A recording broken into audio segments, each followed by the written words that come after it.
அடுத்தபடியாக அமைச்சர் கூறியது அவருடைய சமுதாயம் நம்ம தஞ்சை மாவட்டத்தில் அவர் வந்து ஒரு ஏதோ ஒரு கருத்து வந்து ஒரு வழிபட ஆசைப்படுறாங்க. சுருக்கமா ஒரு 2-3 நிமிஷம் டைம் கொடுத்துருவோம். அது இருந்தாலும் கவிஞர் கூறியர் அவர்களை பேசுவார்.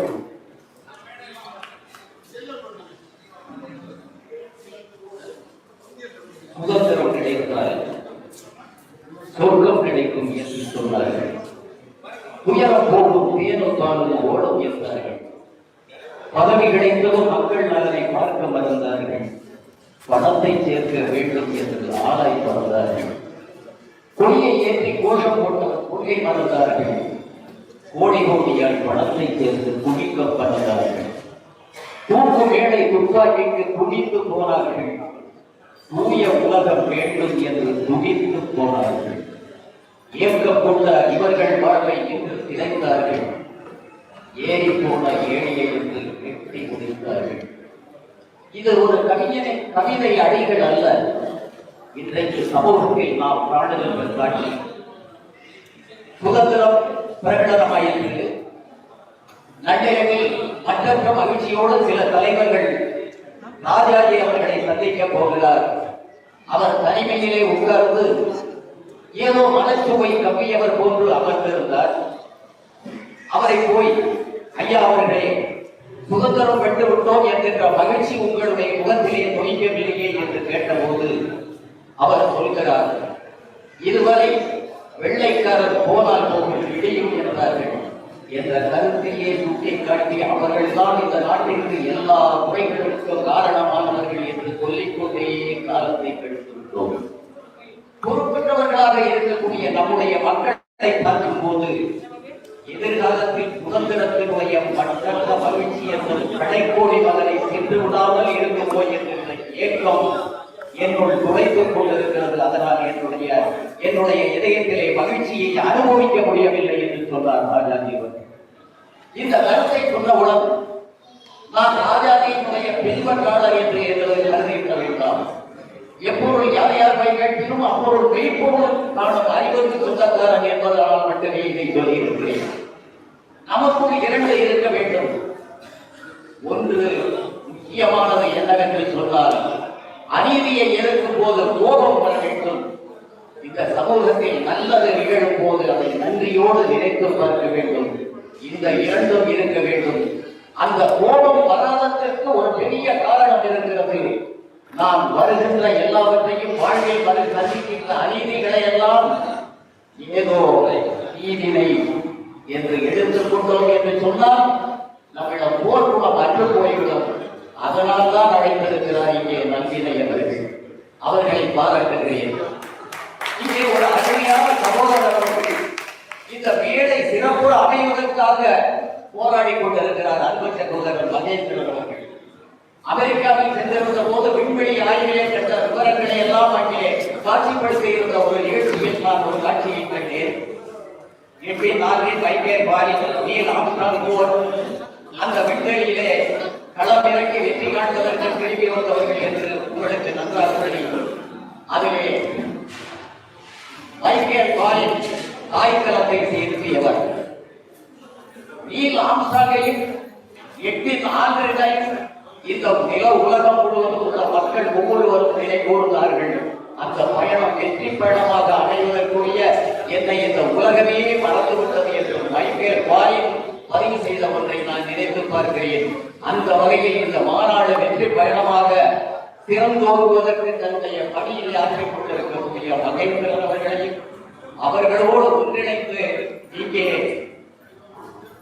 ஒரு அடக்கலாக அளவும் பொருளும் துளக்கலாக நிலையும் தோற்றமும் வரப்பினும் வளம் தரும் வன்மையும் மலக்கே என்று அந்த மலையினுடைய மரபினை கொண்ட களப்போராளிகள் நிறைய கருத்து தெரிவுகளையும் அனுபவ முயற்சிகளையும் இங்கே எடுத்துரைப்பதற்கு தயாராக இருக்கிறார்கள் என்று தெரியும்.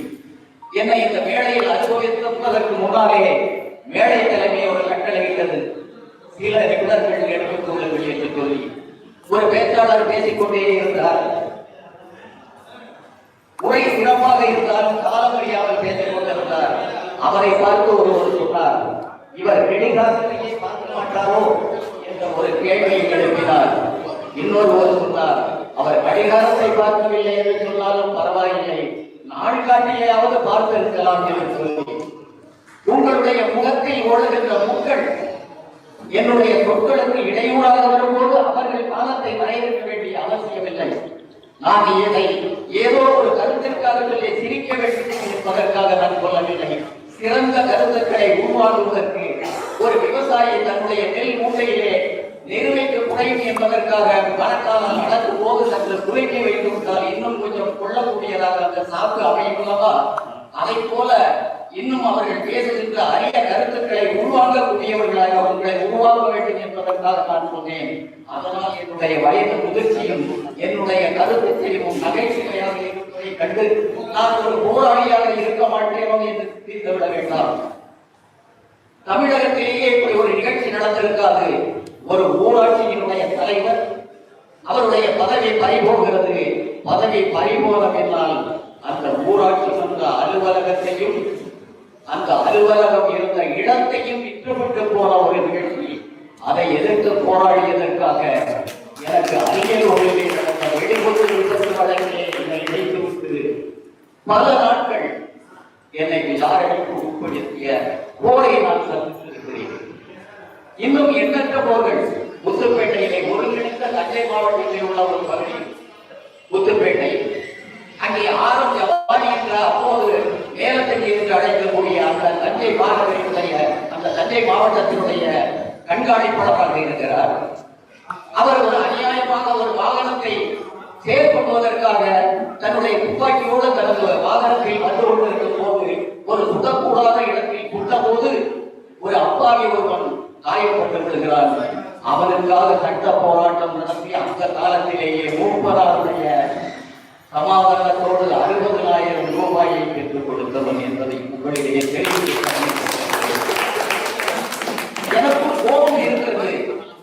ஆனால் நான் உணர்ச்சியை கொண்டிருந்தவரை விட அனுபவத்தை நிறுத்தி அறிவை நிறுத்தி அதன் பின்னால் உணர்ச்சி இருக்க வேண்டும் என்கின்ற முதிர்ச்சியை என்னுடைய வயது கொடுத்திருக்கிறது.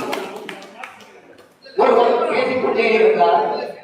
கோபமே கொள்ளாது, கோபமே பாவங்களுக்கு எல்லாம் தாயத்தை, கோபமே குடிகளுக்கும் என்று பேசிக்கொண்டே இருந்தார்.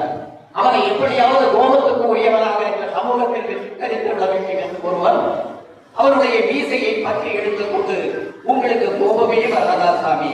கோபமாய் வராத அப்பனே. தாடியை பிடித்தார். உங்களுக்கு கோபமே வராதா சாமி? கோபமே வராத அப்பனே. அவருடைய குடுமியை பிடித்து அசைத்தார். கோபமே வராதா சாமி? கோபமே வராது அப்பனே. மீசையை பற்றி பிடித்து சில நிமிடங்கள் ஒதுக்கிக் கொண்டே கோபமே வராதா சாமி? கோபமே வராதா சாமி என்று கேட்டுக்கொண்டே இருந்தான் இளைஞன். கடைசியிலே கோபம்தான் வராதுங்கிற அப்பன் என்றார். இந்த நிலைமைக்கு அந்த கோபத்தை எதிர்த்து போராடி கொண்டவர் இருந்தார். அதை போல போராடியாக இருப்பேன் என்பதை உறுதியாக சொல்லி, வீழ்ச்சி ஒரு தமிழகத்தில் எழுச்சி வேண்டும். சூழ்ச்சிகளை, வஞ்சகத்தை, பொறாமை தன்னை தூள்தூளாக்கும் காட்சிகளை அரசியல்கள் மிகவும் வேண்டும். அதை போல உங்களைப் போலவர்கள் நல்லவர்கள் ஏற்பாடு செய்யும் இந்த இயக்கம் வெற்றி பெற வேண்டும். வாழ்த்துகிறேன். பெரியவர்களை வணங்குகிறேன்.